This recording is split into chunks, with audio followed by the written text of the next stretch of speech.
Hey, so as I mentioned in one of my earlier videos, I have a peanut gallery going on in my head. So I'm doing part two as a way to address the concerns of my mental peanut gallery. So I'd mentioned about this continuum, that our lives are a process of making big boulders into fine powder, and that within this continuum, we don't really have to worry about the duality of good versus evil. And so the peanut gallery pipes up and says, well, what about people that actively, conscientiously set out to do people wrong, to cause harm to other people? And yeah, what about them? That's a good question. So here's what I'm going to say about that. So if everybody has these boulders that need to be broken up in order to refine things so that we can eventually at the bottom of the funnel be this fine powder, what does purposely doing harm represent? I'm going to introduce another concept into my overall approach and philosophy, and that is this. In addition to being in a benevolent universe, we are fundamentally good. In other words, you cannot seek to do harm to another person without a high degree of obstinance and resistance in your character. Character sounds too permanent.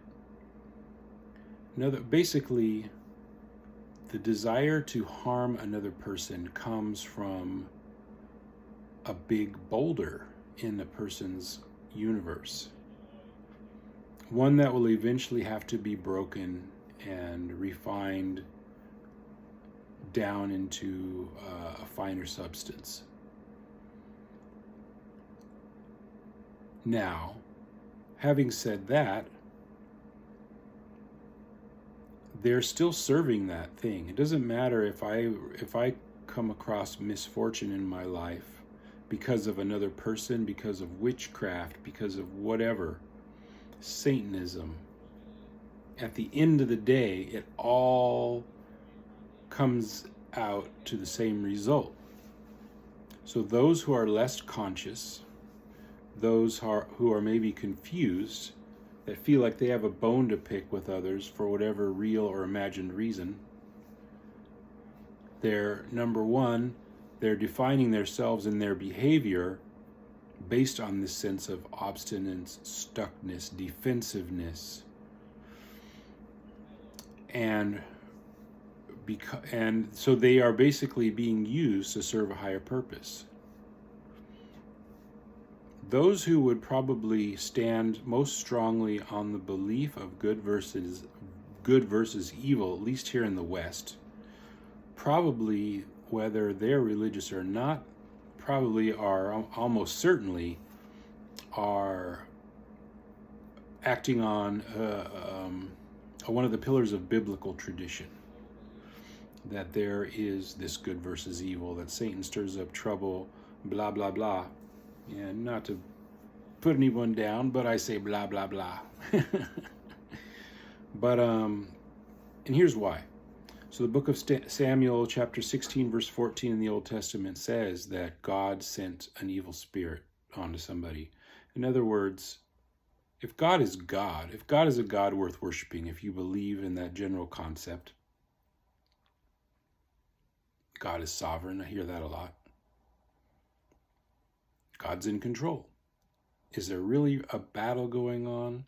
Or is he just finessing our evolution to serve his ultimate purpose, which is our evolution? If that makes sense. To serve our evolvement, and as I'm experimenting with, and as I'm putting forth here, to, by way of analogy, make those big boulders in our character into that fine powder so that we can flow, so that we can create, and so that we can ultimately be happy. So yeah, there are people that do purposely set out to harm other people. It's not a nice thing. But at the end of the day, that's just another boulder. It's just another example of a stuckness in somebody's character, because they have to go against their own nature in order to do that. So they have to be in a defensive position. They have to be in an obstinate position where they're not very happy, as clever and as cool as they may think that they are.